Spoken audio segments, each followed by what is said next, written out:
Hello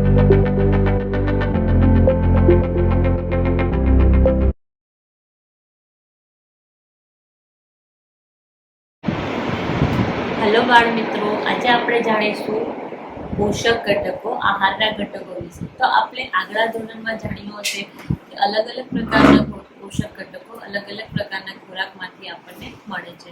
તો સૌપ્રથમ આપણે એ જાણીશું કે પોષક ઘટકો એટલે શું છે, પોષક દ્રવ્યો એટલે શું છે. તો સામાન્ય રીતે આપણને જરૂરી પોષક ઘટકો, જરૂરી પોષક દ્રવ્યો આપણે જાણીએ છીએ કે દરેક વાનગી આપણને વનસ્પતિ તો પ્રાણીઓમાંથી મળે છે.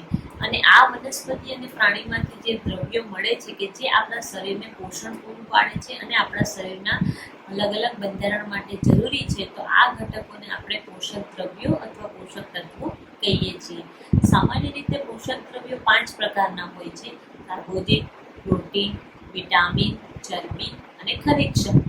તો અહીં આપણે આ અલગ અલગ પ્રકારના પોષક દ્રવ્ય વિશે સમજૂતી મેળવીશું અને એ કયા ખોરાકમાંથી મળે છે, કેવા પ્રકારના ખોરાકમાંથી આપણને પોષક દ્રવ્યો મળે છે, એ આપણે પ્રવૃત્તિ દ્વારા જાણીશું. તો સૌ પ્રથમ આપણે કાર્બોદિત પદાર્થની આપણે ચકાસણી કરીશું કે આપણે કયા પદાર્થમાંથી આપણને કાર્બોદિત મળે છે જે આપણા શરીર માટે જરૂરી છે. તો સૌ પ્રથમ આપણે એક પ્રવૃત્તિ કરીશું કે આપણે રાંધેલો અથવા એક કાચો ખોરાક લઈશું. સૌપ્રથમ આપણે એ જાણીએ બાળ મિત્રો કે કાર્બોદિત આપણને શામાંથી મળે છે. અને કાર્બોદિત મુખ્યત્વે 2 પ્રકારના હોય છે: યા તો એ સ્ટાર્ચ સ્વરૂપે હોય છે, યા તો એ શર્કરા સ્વરૂપે હોય છે. તો આપણે આપણા ખોરાકમાં સ્ટાર્ચની હાજરી છે કે નહીં એ ચકાસીશું. હવે અહીં આપણે જે પોષક દ્રવ્યોની ચકાસણી કરવાના છે તેના માટે આપણને અલગ અલગ દ્રાવણની જરૂર પડશે મિત્રો, અથવા તો અને આ ઉપરાંત આપણને કસનળી, થોડા ડ્રોપર, આ બધાની જરૂર પડશે. તો એ કોષ્ટકમાં દર્શાવ્યા પ્રમાણે તમને દ્રાવણની જરૂર પડશે. અને આ દ્રાવણ જો તમારી પાસે હાજર ના હોય તો તમે કોષ્ટકમાં દર્શાવ્યા પ્રમાણે પ્રવૃત્તિ જે કોષ્ટકમાં આપી છે એ પ્રમાણે તમે એ દ્રાવણને તૈયાર પણ કરી શકો છો.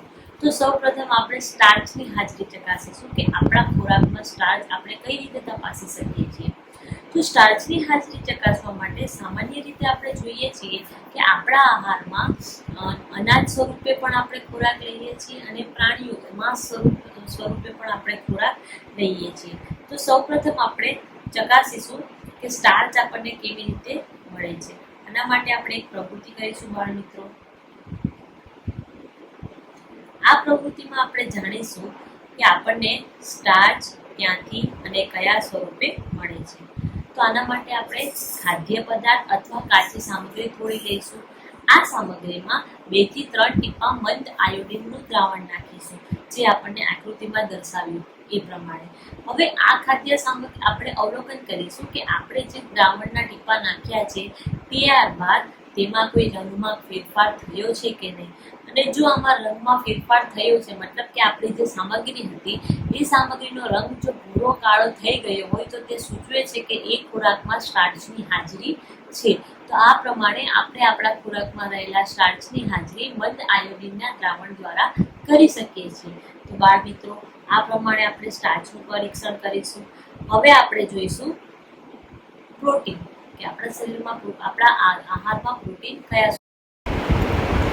તો બાળ મિત્રો, જેવી રીતે આપણે સ્ટાર્ચ માટેનું પરીક્ષણ કર્યું તે જ પ્રમાણે આપણે ચકાસીશું કે આપણા ખોરાકમાં પ્રોટીનની હાજરી છે કે નહીં. તો પ્રોટીન માટેના પરીક્ષણ માટે આપણે પ્રવૃત્તિ કરવાની છે. તે માટે આપણે એક ખાદ્ય સામગ્રી થોડીક માત્રામાં લેવાની છે. હવે જો એ ખાદ્ય સામગ્રી ઘન સ્વરૂપમાં હશે તો તેને તમારે પાવડર સ્વરૂપમાં રૂપાંતર કરવાની છે, મતલબ કે તમારે તેનો ભૂકો કરવાનો છે. ત્યારબાદ આ પાવડરને એક સ્વચ્છ ટેસ્ટ ટ્યુબમાં લઈ તેમાં 10 ટીપા પાણી ઉમેરી અને ટેસ્ટ ટ્યુબને બરાબર હલાવવાની છે, જેથી કરીને આ મિશ્રણ બરાબર તૈયાર થાય. હવે ડ્રોપર વડે ટેસ્ટ ટ્યુબમાં 2 ટીપા તમારે નાખવાના છે કોપર સલ્ફેટના દ્રાવણના. આ કોપર સલ્ફેટના દ્રાવણના ટીપા નાખી હવે ત્યારબાદ તેમાં નાખવાના છે 10 ટીપા કોસ્ટિક સોડાના દ્રાવણના. 2 ટીપા કોપર સલ્ફેટ અને 10 ટીપા કોસ્ટિક સોડાના દ્રાવણના નાખી ત્યારબાદ ટેસ્ટ ટ્યુબને બરાબર હલાવવાની છે અને ત્યારબાદ તેને થોડા સમય માટે રહેવા દેવાની છે.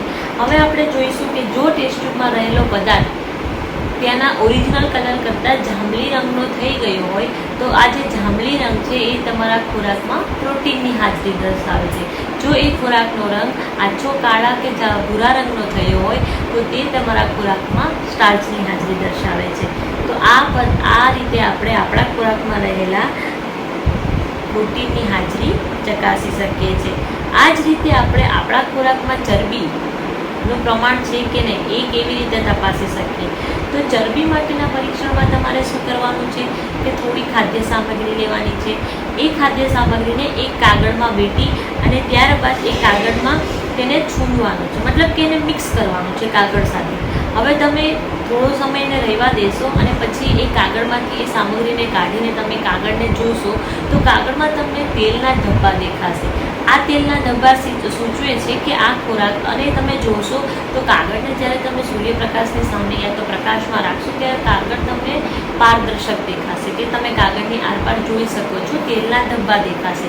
તો આના પરથી આપણે એવું જાણી શકીએ કે તમારા પરીક્ષણ કરી રહેલા ખોરાકમાં ચરબીની માત્રા ચરબી છે. તેલીય પદાર્થ એક પ્રકારનો ચરબી છે. તો આ પ્રમાણે આપણે આપણી ખોરાકમાં રહેલા ચરબીની માત્રા પણ જાણી શકીએ છીએ. તો અહીં મેં થોડું એક કોષ્ટક આપ્યું છે. એ કોષ્ટકમાં અલગ અલગ ખાદ્ય પદાર્થ આપ્યા છે. તો તમારે પ્રકૃતિ કરીને ચકાસવાનું છે કે આ પદાર્થમાં પ્રોટીન છે, કાર્બોદિત છે કે ચરબી છે.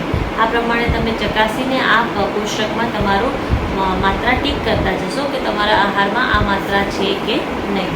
હવે આપણે જાણીશું કે કાર્બોદિત, પ્રોટીન અને ચરબી સિવાય આ ત્રણનું તો આપણે પરીક્ષણ કર્યું.